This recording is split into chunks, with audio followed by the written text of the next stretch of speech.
Buenas tardes, bienvenidos todos a esta segunda edición de Los Enigmas y Más. Ya les adelanto que la próxima edición no será hasta enero, tomamos descanso en diciembre por esto de que no hay manera de cenar ni cosas así en diciembre debido a las cenas de trabajo. Bueno, hoy van a hablarnos de los enigmas del universo a través del telescopio espacial James Webb, que como ustedes saben despegó en Navidad del año pasado, es decir, despegó hace casi un año, y en enero entró en órbita del punto L2 y ya ha mandado algunas espectaculares imágenes y sobre todo material para hacer ciencia, que es lo que hace nuestro invitado de hoy, que es Ricardo Hueso, que es profesor de la Escuela de Ingeniería de Bilbao, de la Universidad del País Vasco, y que es además investigador del Grupo de Ciencias Planetarias de la Universidad del País Vasco. Ricardo, como la mayoría de los componentes de su equipo, del equipo del que forma parte, trabaja en la investigación de las atmósferas de otros mundos, en concreto los mundos del Sistema Solar, de Venus, Marte, Júpiter, Saturno y Neptuno, además de estudiar la formación del Sistema Solar y de los planetas gigantes como Júpiter. Su interés por estos temas despertó en la adolescencia cuando consumió grandes cantidades de ciencia ficción, empezando por Isaac Asimov. Claro, consumió grandes cantidades de ciencia ficción y luego se lanzó directamente a la divulgación científica con Carl Sagan. Se enganchó inmediatamente a la astronomía y el estudio de los planetas, cursó físicas y casualidades de la vida él cursó físicas en Leioa y acabó en la Escuela de Ingeniería con Agustín Sánchez La Vega. Ha participado en misiones espaciales que os sonarán, como Venus Express, Cassini y Juno, y es miembro actualmente del Grupo de Trabajo de Exploración del Sistema Solar de la Agencia Espacial Europea, es decir, los que, digamos, un poco deciden cuáles son las prioridades de la agencia a la hora de esas grandes misiones que mandan a otros mundos para saber cómo son, o que a veces son misiones que son de observación de la propia Tierra. Actualmente forma parte del equipo científico de misiones como Mars Express, Mars 2020, que todos conocemos coloquialmente como Perseverance, el todoterreno que está en el cráter G0, o la misión JUICE, que visitará las lunas heladas de Júpiter. Y despegará, creo, hacia el año 2032. Llegará, ¿no? Despega en 2022 y llega en el 2032. Despegó en 2022, eso sí. En el 2023. 2023, eso es. Va con retraso. Sí. Vale. Bueno, Ricardo tiene la fortuna de vivir de la ciencia y de la astronomía, y nosotros tenemos la fortuna de que a Ricardo le gusta mucho divulgar. Además de la fotografía y la montaña, le encanta divulgar, y por eso no es la primera vez que está con nosotros. Y ahora ya os dejo con él. Recordad luego las preguntas al final, no cortéis en medio, y ahora todo tuyo. Estupendo, pues muchísimas gracias, Luis Alfonso. Muchísimas gracias también a César y al resto del Círculo Escéptico por invitarme a dar esta charla, en la que siempre es un placer hablar en Bilbao entre amigos. Cuando me pidieron hablar del James Webb, la primera idea que se me ocurrió era que el James Webb es el telescopio llamado a revolucionar la astronomía en este siglo XXI. Vamos a tener las posibilidades de responder a las preguntas que nos hemos estado formulando durante las últimas 4 décadas con el avance tecnológico que representa este inmenso telescopio. Y naturalmente esas preguntas que hoy nos formulamos desde el punto de vista científico son grandes enigmas, así que yo hablaré de los enigmas del universo que vamos a intentar estudiar con un telescopio como este, orbitando en el espacio a 1,5 millones de kilómetros del Sol. Y, por supuesto, las preguntas que nos formulamos son preguntas que nos formulamos todos nosotros, no solamente los científicos. Cuando cualquier urbanita como los que estamos aquí nos subimos a una montaña en un lugar de cielo despejado y observamos las estrellas, nos asaltan sentimientos de impresión ante la belleza del universo, la inmensidad, las diferentes estrellas, sus movimientos en el cielo, y nos hacemos preguntas. ¿Por qué unas estrellas son más brillantes que otras? ¿Están más cerca? ¿Están más lejos? ¿Por qué tienen colores? Si observamos con unos prismáticos, empezamos a ver estructuras en esas mismas estrellas que son rojas o que no son estrellas, sino que son nebulosas, como si fueran nubes fantasmales flotando en el cielo. Y viajamos a otras latitudes y vemos otros paisajes estelares diferentes, y para responder a todas esas preguntas hemos construido a lo largo de la historia telescopios cada vez progresivamente más y más grandes. Este es un telescopio de 3,5 metros en Almería, en el Observatorio de Calar Alto. Y las preguntas que nos hacemos hoy no son las mismas preguntas que se podían hacer nuestros antepasados. Nosotros nos podemos preguntar si esas estrellas están muy lejos, si alguna vez podremos viajar hacia ellas, si tienen planetas y si en esos planetas puede haber vida. Pero hace mucho tiempo, antes de que tuviéramos los telescopios, también nos hacíamos preguntas. Y la primera persona que observó el universo con un telescopio fue Galileo Galilei, hace más de 400 años, con un pequeño telescopio adaptado de lo que él había leído de un invento holandés que habían realizado y que podía tener utilidades marinas. Él lo utilizó para observar el universo.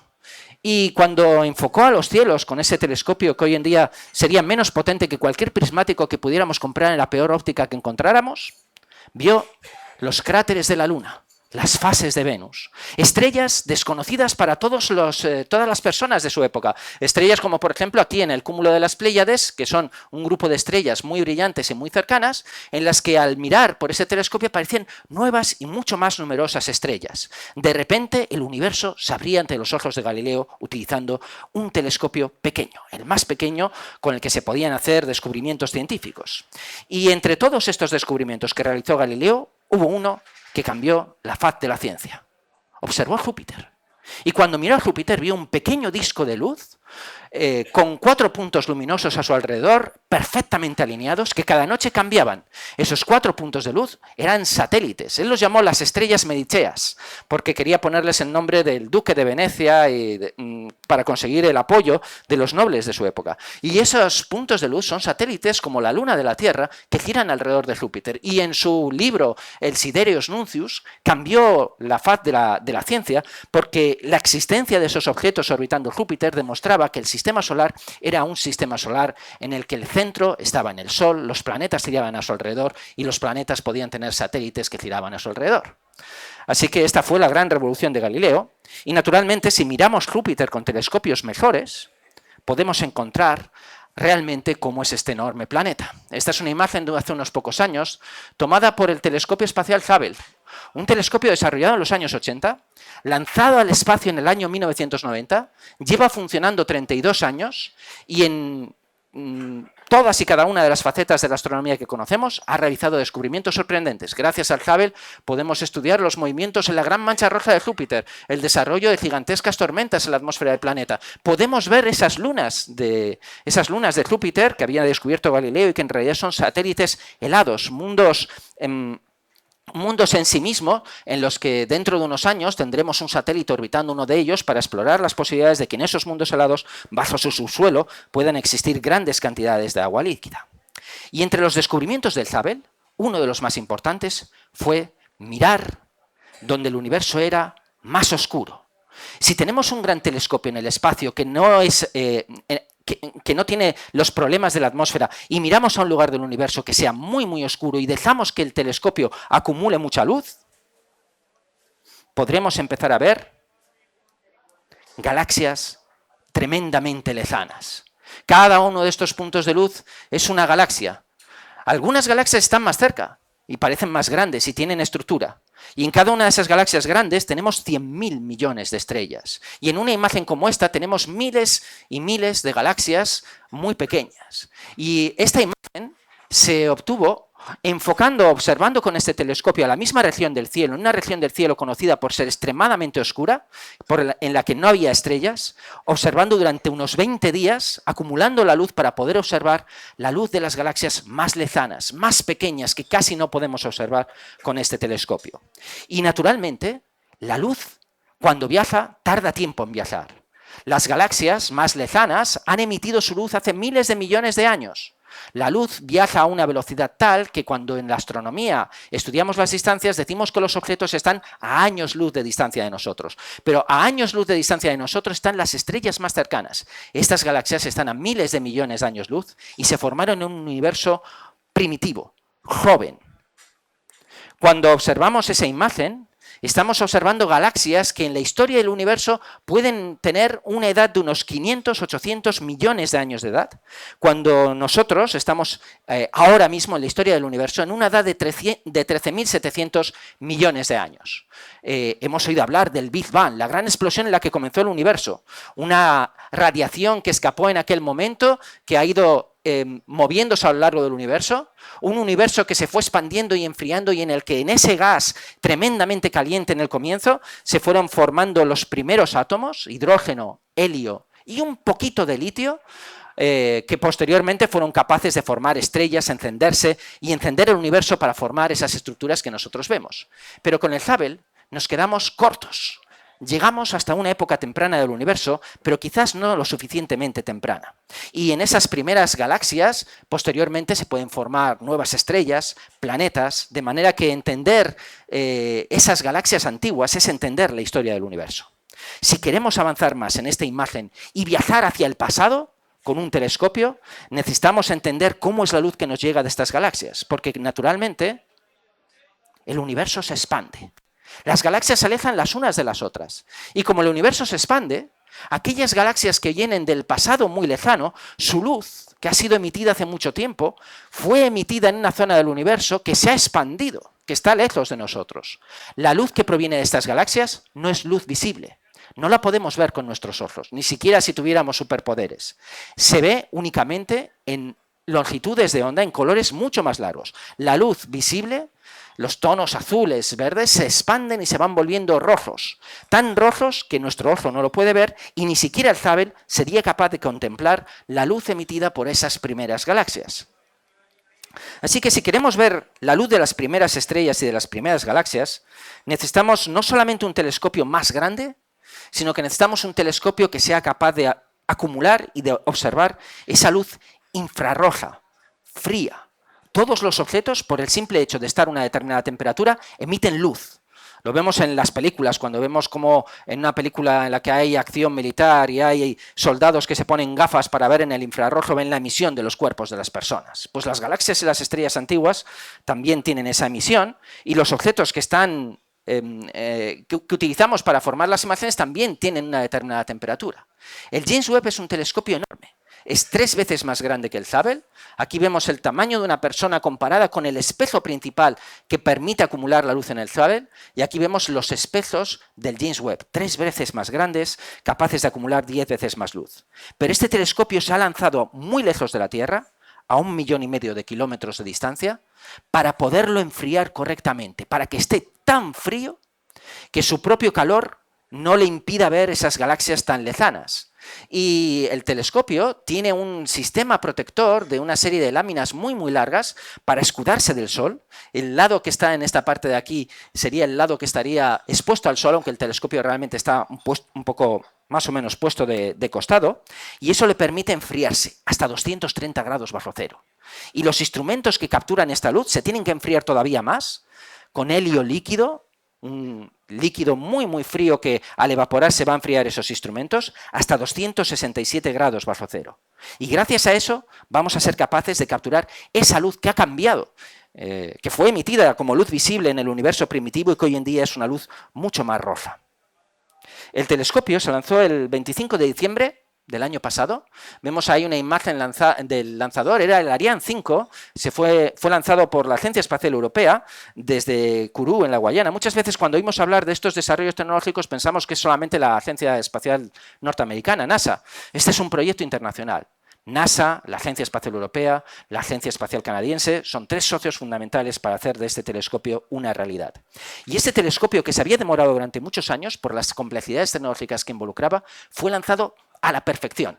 Lo vemos en la órbita terrestre desplegándose del módulo de lanzamiento del Ariane 5 y tan solo unos segundos después, estirando sus paneles solares para capturar la luz del Sol, viajar a esa distancia de 1,5 millones de kilómetros, enfriarse durante meses, Si enviáis algo que se tiene que enfriar el Sol emitiendo su radiación, hay que dejar que esté quietecito, tranquilo, sin que le influya la luz del Sol, durante meses.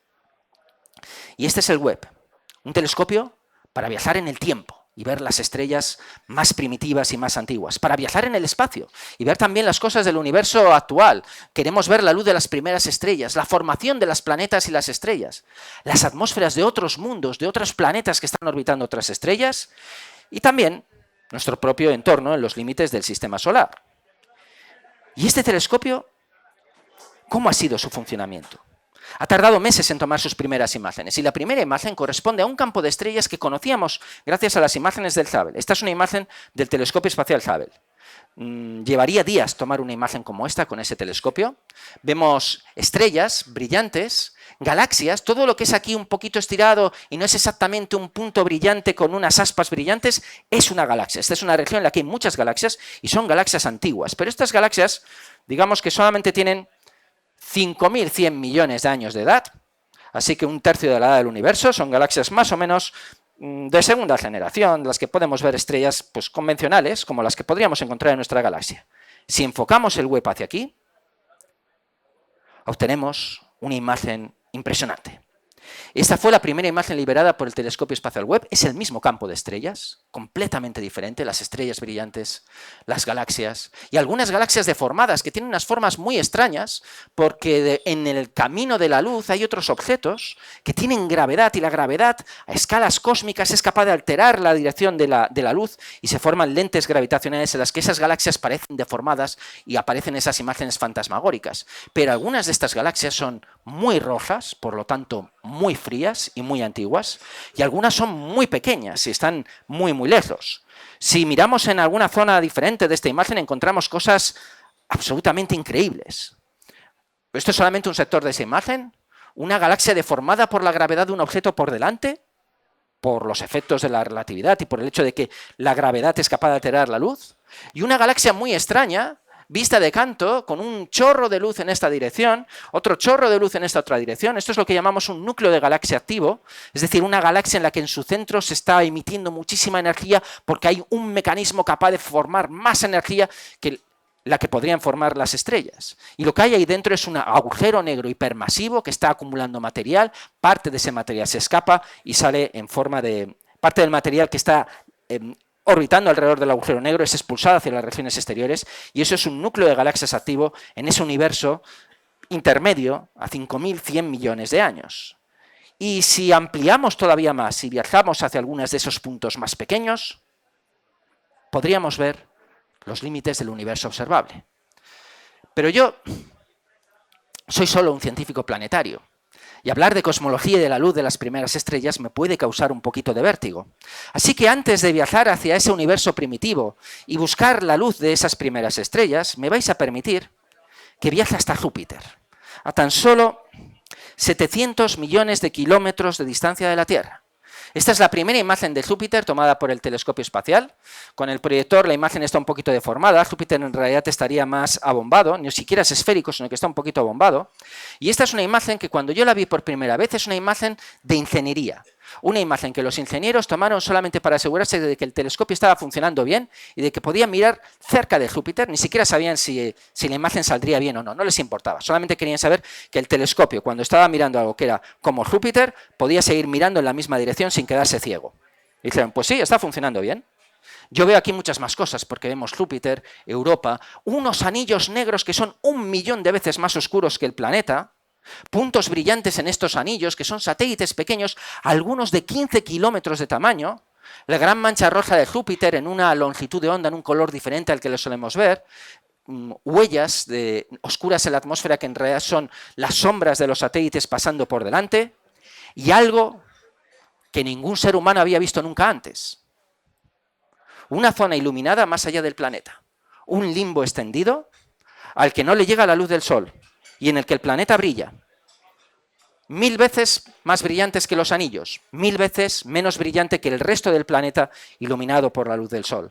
Este fue realmente muy llamativo porque la versión que yo vi de esta imagen era una versión técnica en un informe de ingeniería, con una imagen con un tamaño más o menos así, en una página impresa, y se veía ya este detalle, que es algo que nunca habíamos visto en el planeta Júpiter. Y esta era una imagen de ingeniería, y la pregunta que yo me gustaría plantear es, en un telescopio que fue construido para observar galaxias, la primera imagen que obtenemos de algo que conocemos muy bien como Júpiter, de repente, porque observamos con una tecnología nueva, nos muestra nuevos misterios, enigmas, detalles que queremos aprender. Queremos saber de dónde viene esa luz. Pensamos que es luminiscencia de la atmósfera superior. Y esta era una imagen de ingeniería, ni siquiera es una imagen de ciencia, porque en un grupo de trabajo muy amplio en el que colaboramos aproximadamente unas 50 personas, desde el año 2016 empezamos a decir que queremos utilizar el James Webb no solamente para ver galaxias, también para ver planetas. Y conseguimos tiempo para observar planetas como Júpiter. Esta es una imagen de ciencia, es muy diferente a la anterior. Vemos la mancha roja con mayor detalle, vemos tormentas convectivas, nieblas en el ecuador, los anillos perfectamente definidos. Esta estrellita que vemos aquí, que ha saturado de brillo esa zona de la imagen, es Amalthea, un satélite pequeño de unos 100 kilómetros de tamaño y que es suficientemente grande como para saturar esa imagen.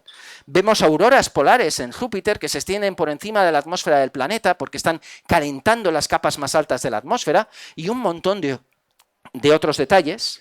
Y esta era solamente una de las imágenes que pudimos obtener porque naturalmente teníamos un programa de ciencia entero en el que podíamos hacer imágenes como esta de aquí, en el que podemos ver todos estos detalles. Vemos la atmósfera superior, intermedia, profunda, por encima de la atmósfera, con un nivel de resolución que es más bien equiparable al de la imagen de arriba, que nos permite estudiar en 3 dimensiones el planeta Júpiter.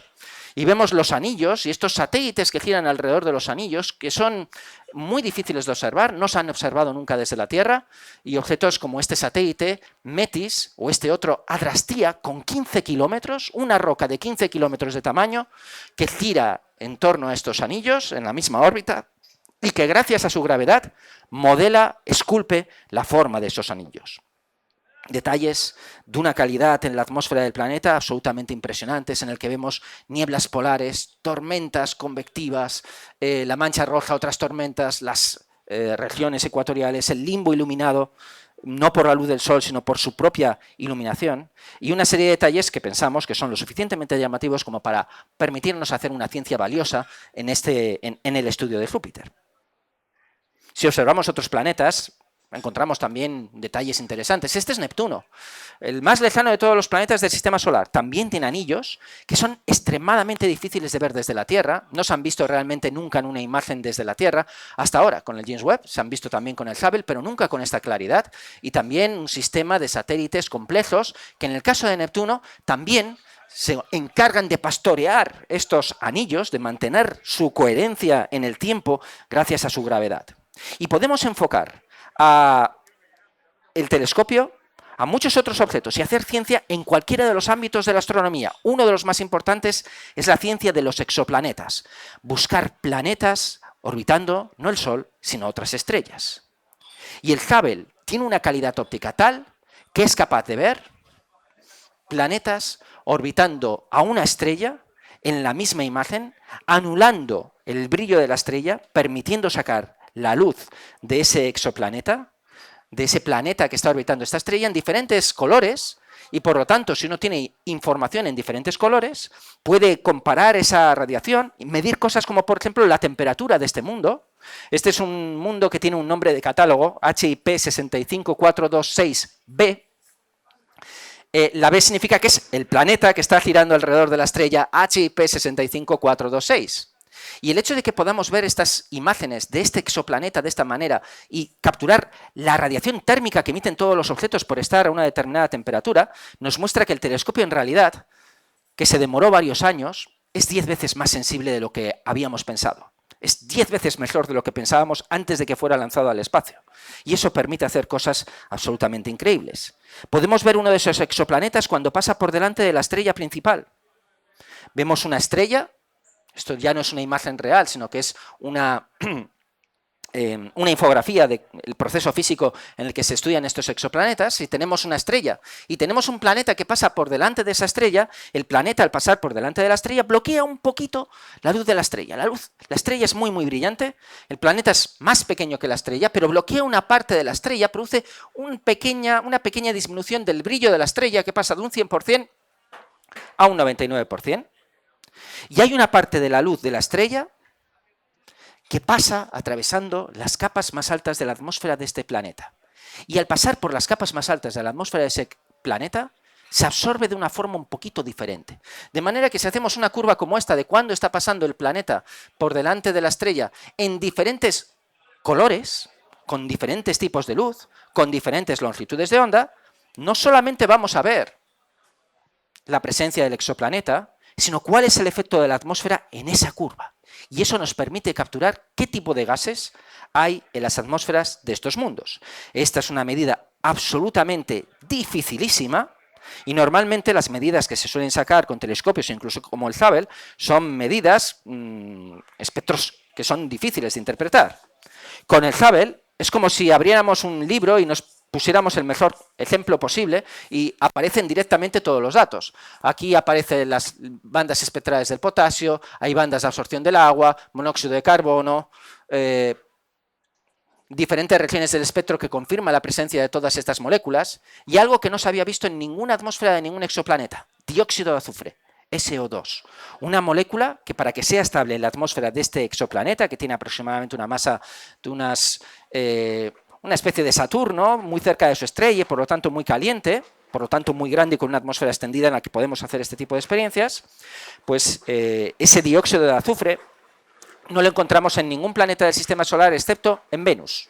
Es una especie de mezcla entre Saturno y Venus, pero el dióxido de azufre en realidad está siendo producida por la acción de la química atmosférica cuando la radiación de la estrella está alterando, está interaccionando con esa atmósfera. Así que podemos estudiar no solamente la composición química de un planeta lejano, sino los procesos físicos que ocurren en él. La espectroscopía normalmente es un ámbito muy muy difícil, pero voy a decir solamente que al igual que tenemos este espectro, estas curvas tan complicadas a las que estamos descomponiendo a la luz de los objetos y que nos permite estudiar su estructura física en este exoplaneta, la tenemos en todos y cada uno de los objetos de los que he hablado antes y de los que voy a hablar a continuación.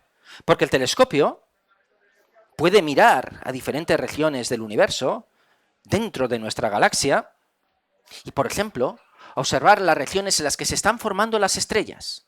Vemos en esta imagen estrellas brillantes y nubes de gas y de polvo que están siendo iluminadas por estas estrellas y que tienen suficiente densidad, suficiente materia, son suficientemente grandes. Esos dedos que vemos ahí se denominan los pilares de la creación, tienen tamaños de centenares de años luz y en ellos se están formando ahora mismo estrellas activas. Y en la parte superior, más brillante, azulada, hay estrellas que se están formando, también aquí, que están iluminando estas regiones del interior y nos permiten estudiar cómo se forman las estrellas en el universo actual. La imagen de la derecha esto es lo que veríamos en la luz roja que capturamos con el telescopio James Webb. Si nos vamos todavía a longitudes de onda más largas, a un rojo más potente, entonces las estrellas se van volviendo progresivamente más oscuras, porque las estrellas son brillantes en luz visible, el polvo empieza a tomar más consistencia y vemos esa imagen fantasmagórica en la que no vemos las estrellas, vemos el material que alimenta la formación de las estrellas. Y en imágenes como estas, que están expuestas aquí a baja resolución, aumentándolas podemos estudiar la física de cómo se están formando estrellas muy muy jóvenes en esta región de los pilares de la creación. Y nuestra galaxia está llena de regiones de formación estelar. Y todas ellas son increíblemente hermosas. Tenemos los acantilados cósmicos de la nebulosa Carina, en la que tenemos gas y polvo formando estrellas. La radiación de las estrellas que están formando va creando estas estructuras que vemos por aquí y el borde perfectamente definido está determinado por momentos en la historia en las que una supernova explotó. Y al explotar empujó gran cantidad de gas y una gran cantidad de energía en forma de radiación sobre regiones de gas y de polvo que no eran demasiado densas, pero al encontrarse con esa onda de presión que de repente les llega, esa onda de presión acumula el material, forma esta barrera brusca, y en esa barrera brusca se alcanzan condiciones de suficiente densidad como para que se empiecen a formar estrellas de repente a lo largo de toda esa línea y en toda la parte inferior en esa región de formación estelar. Podemos verla en una imagen como esta, podemos verla también en ese infrarrojo más lejano en el que las estrellas se apagan y vemos el polvo. Y vemos aquí algunas de estas estrellas que se están formando, cosas bastante extrañas como esta de aquí. En cada imagen del James Webb, si yo la amplío, puedo encontrar entre 3 y 15 cosas que no he visto nunca antes. Esta es una de ellas. Esta es una estrella en formación, probablemente con un disco de material a su alrededor, y esta estructura que se ve aquí de esta manera está determinada por la presión de la radiación de esta estrella que se acaba de encender y que está empujando material en una dirección, y además hay otras estrellas que pueden estar empujando material de esa manera.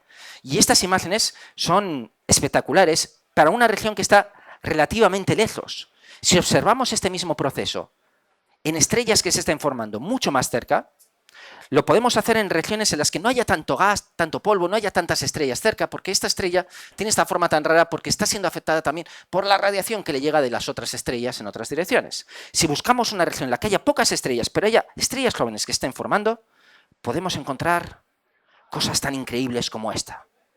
Esta es un disco protoplanetario, también tiene un nombre de catálogo, LI 527IRS. Es un objeto que está a 460 años luz. Y lo que hay aquí es una estrella en formación, justo en la región central. Un disco de material de gas y de polvo que es tan denso que nos está bloqueando toda la luz que nos está llegando de esa estrella. Y este disco se extiende en realidad hacia regiones mucho más exteriores.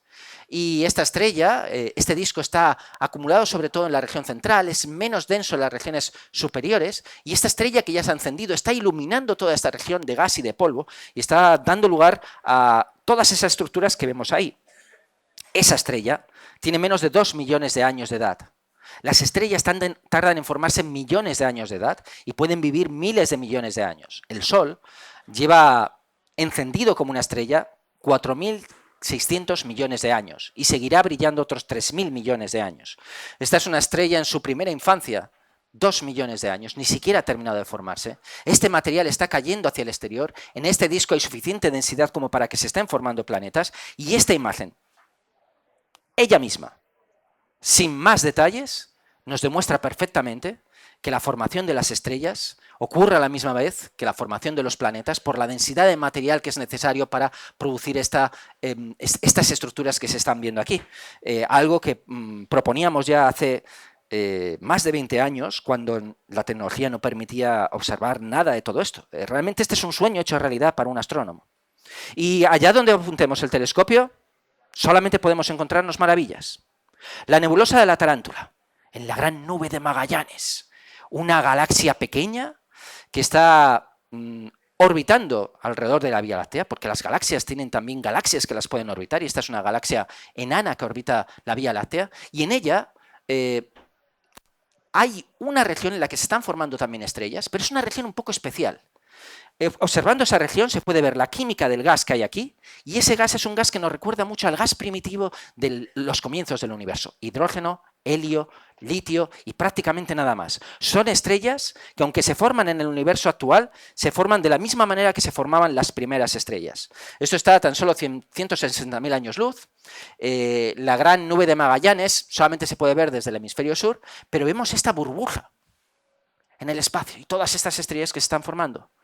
Cuando se forman estrellas, siempre se forman en estas, o muchas veces se forman en estas burbujas en las que antes ha habido una estrella que ha explotado, una estrella muy masiva que ha explotado, ha generado una gran densidad de gas y de presión y de radiación que ha empujado todas estas masas de gas, y allí donde estas masas de gas han encontrado suficiente densidad, han empezado a formar miles y miles de estrellas simultáneamente.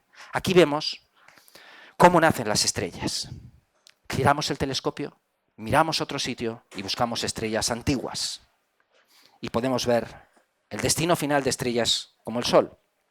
Porque cuando las estrellas se apagan y se enfrían, Sus atmósferas pueden ser empujadas hacia el exterior, expulsadas, también por la presión de la radiación de lo que queda de la estrella central, y entonces dejan hermosos cadáveres estelares. Aquí tenemos una estrella, tenemos una estrella que en realidad hay dos estrellas en el interior, una de las dos ha muerto, se ha apagado, ha dejado estas capas de gas que se están expandiendo en el universo. Esta es la nebulosa del Anillo del Sur. Ha habido 8 eventos de intensificación en el brillo de esta estrella a medida que ha ido expulsando, que se ha ido encendiendo y ha ido expulsando más de este material. Y esta gama de colores nos habla de diferente composición química de estas capas de gas que están expulsadas, y vemos esta burbuja en la que estamos viendo tanto las estructuras delanteras, las estructuras traseras y de canto. Y algo que vemos en todas y cada una de las imágenes del Hubble, que casi es inevitable. Es un telescopio tan brillante que aunque miremos a las estrellas, siempre vamos a ver galaxias de fondo. Una galaxia de fondo, otra galaxia de fondo, otra galaxia de fondo. Por todas partes, galaxias haciendo un fotobombing permanente sobre este telescopio. Podemos mirar, no solamente en estas longitudes de onda, podemos ir hacia ese infrarrojo lejano que nos habla de las temperaturas. Y entonces aquí vemos las dos estrellas que en realidad están formando este sistema. Una estrella más rojiza, apagada, muerta, que es la que ha creado toda esta estructura, y otra más brillante que está girando, y las dos están girando y están produciendo esas estructuras, y las galaxias de fondo de las que hablaba antes. Y si en vez de mirar a objetos de nuestra galaxia, miramos a otras galaxias lejanas, podemos observar galaxias como el quinteto de Stefan a 290 millones de años luz, en el que tenemos un grupo de varias galaxias. En esta porción de la imagen, porque he seleccionado solamente una parte pequeñita, solamente se ven 3 de las 5 galaxias que forman la imagen original. Estas son galaxias que están en colisión. Las galaxias chocan las unas contra las otras. Pero las galaxias son tan grandes que cuando chocan tardan millones y millones de años en chocar. Nosotros chocaremos con la gran nebulosa de Andrómeda dentro de unos miles de millones de años. Y la distancia que hay entre las estrellas cuando chocan es tan grande que cuando las galaxias chocan, se atraviesan entre sí como fantasmas. Las estrellas no llegan a tocarse las unas a las otras. Y aquí tenemos un choque de galaxias. Esos choques de galaxias alteran la gravedad de estas galaxias y forman brazos extendidos como estos de aquí. Vemos galaxias por todas partes en ese universo lejano, y algo que no podríamos ver con ningún otro telescopio. Este telescopio tiene una potencia visual tan increíble que podemos ver estrellas individuales en el corazón de estas galaxias a 290 millones de años luz.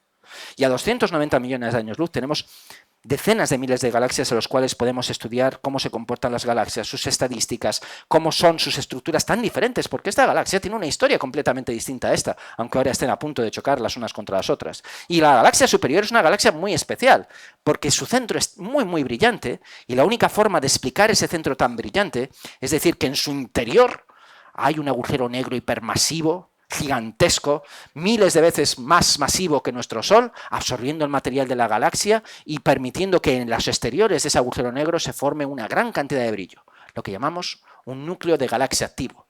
El corazón de las galaxias es tremendamente diferente entre unos y otros lugares.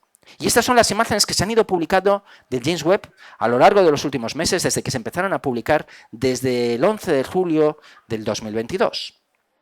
Pero la primera imagen, la que protagonizó todas las noticias, fue esta. Una imagen tan importante que un día antes del anuncio de prensa oficial que iba a hacer NASA, el presidente norteamericano Joe Biden hizo un comunicado a través de la Casa Blanca. Ante la expectativa del público de las imágenes que se van a liberar de James Webb, esta es la primera imagen que muestra el funcionamiento correcto de este telescopio. Y esta es la imagen con la que yo he abierto esta charla. Una imagen en la que vemos no esas galaxias cercanas en las que podemos ver las estrellas individuales. No. Las galaxias lejanas, las más antiguas, las que su luz ha tardado más tiempo en llegar hasta nosotros, esas que su luz se ha transformado en una longitud de onda mucho más roja y para las que necesitamos enfriar el telescopio tanto. Cuando miramos el universo con un telescopio, podemos ver las galaxias cercanas, como las del quinteto de Stefan. Vamos a marcar aquí la edad del universo, vamos a decir que nosotros estamos en el presente y vamos a viajar en el pasado con el James Webb. Y en la parte de arriba esos números que van a aparecer va a mostrar cuántas veces la luz se ha extendido con respecto a la luz que nosotros estamos observando. Si observamos con un telescopio convencional podemos ver esas galaxias, con un telescopio convencional quiero decir un telescopio profesional, como los que podríamos observar desde un observatorio profesional. Un telescopio de 3 metros nos mostraría esas galaxias y podríamos hacer una estupenda ciencia. Si queremos viajar hacia el universo joven, Tenemos que buscar esas galaxias en luz roja, porque la luz habrá cambiado de longitud de onda. El universo se habrá expandido y tendremos que mirar esta luz muy, muy rojiza en esta parte de aquí. Y si tomamos imágenes de esas regiones lejanas del universo, podemos ver esas galaxias pequeñas, rojizas, estudiar su química, pero esas galaxias todavía se parecen demasiado a las galaxias actuales. Ahí estamos en una edad del universo de aproximadamente cuando el universo tenía unos 5.000 millones de años de edad. Si queremos viajar más hacia el pasado, necesitamos no utilizar la luz convencional, sino luz que ha cambiado su longitud de onda 8 veces, 12 veces, 20 veces, para poder buscar la luz de esas primeras estrellas. Y por lo tanto poder viajar en el universo hacia edades de hace 13.000 millones de años, 13.400 millones de años, acercándonos hasta la época del Big Bang, hace 13.700 millones de años. Y con el Hubble, en 32 años de tomar imágenes de diferentes objetos, hemos encontrado 2 galaxias extremadamente jóvenes. En esos números Z que nos marcan, que son los que les gustan, a los astrofísicos les gustan cosas muy raras, les gustan los números Z altos, lo llaman redshift, un redshift de 8, de 11, que nos marca que son estrellas, galaxias en las que la luz se ha transformado 8 veces, 11 veces y están en una edad del universo de 13.200 millones de años, cuando el universo tenía unos 500 millones de años de edad. Y esto es lo más antiguo que habíamos visto nunca. 32 años de uso del telescopio espacial Hubble. Si ponemos al James Webb en esta imagen, no solamente veremos las galaxias cercanas, o las galaxias abundantes, que sin embargo en el Hubble solamente hemos podido capturar en un par de ocasiones. En cada imagen del Webb, en la que miremos a una región del cielo profunda, veremos galaxias extremadamente lejanas. Esta es la primera que apareció en esa imagen, en la anterior, que tiene ese nombre también de catálogo, GLASS Z12, y el Z aquí es muy importante, porque es lo que a los astrofísicos les gusta para catalogar a estas galaxias, es Z12. Z12 significa no es luz convencional, es luz que se ha transformado 12 veces y que por lo tanto es muy, muy lejana en el tiempo y en el espacio y que tiene una edad del orden de los 300 millones de años. Nunca habíamos visto nada como esto y aparece en la primera imagen, desde el principio. Y otra un poquito más lejana, Z13, con una edad del universo de 330 millones de años. Estas galaxias están increíblemente lejos. La distancia a las que estamos viendo estas galaxias es de 33.000 millones de años luz.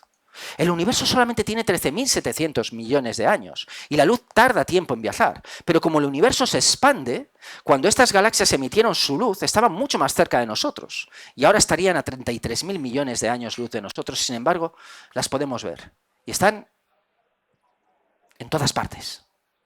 En todas las imágenes del Webb en las que apuntemos hacia regiones lejanas del universo, encontramos no una ni dos, sino docenas, centenares de imágenes de galaxias tremendamente lejanas. Para medir la edad de estas galaxias lo que hacemos es utilizar la combinación de los diferentes colores, lo que conocemos de física, programas informáticos y, por supuesto, necesitamos caracterizar mucho mejor esas observaciones para poder exponer realmente una fecha a todas esas galaxias. Hay una enorme abundancia de galaxias que son extremadamente jóvenes y ya estaban evolucionadas y se parecen más de lo que pensábamos a las galaxias convencionales que observamos en el universo actual. Son galaxias que ya tienen suficiente tamaño y que han acumulado suficiente masa como para encender gran cantidad de estrellas. Este es el resumen que se hizo en una editorial de la revista Nature el 4 de agosto sobre esa enorme abundancia de galaxias. Y este descubrimiento agitó la teoría del Big Bang, porque la teoría del Big Bang predecía que estas galaxias deberían de ser menos numerosas, menos brillantes y no deberían de tener tantas estrellas y estar tan evolucionadas. Y sin embargo, así es. Y eso significa que tenemos una buena oportunidad de aprender cosas extremadamente valiosas e importantes. Así que voy a terminar esta charla con una frase sencilla. En una charla difícil, con una conclusión sencilla. Y esa conclusión sencilla va a ser: larga vida al telescopio James Webb y que nos dé muchos y grandes enigmas por poder explorar e investigar. Muchísimas gracias.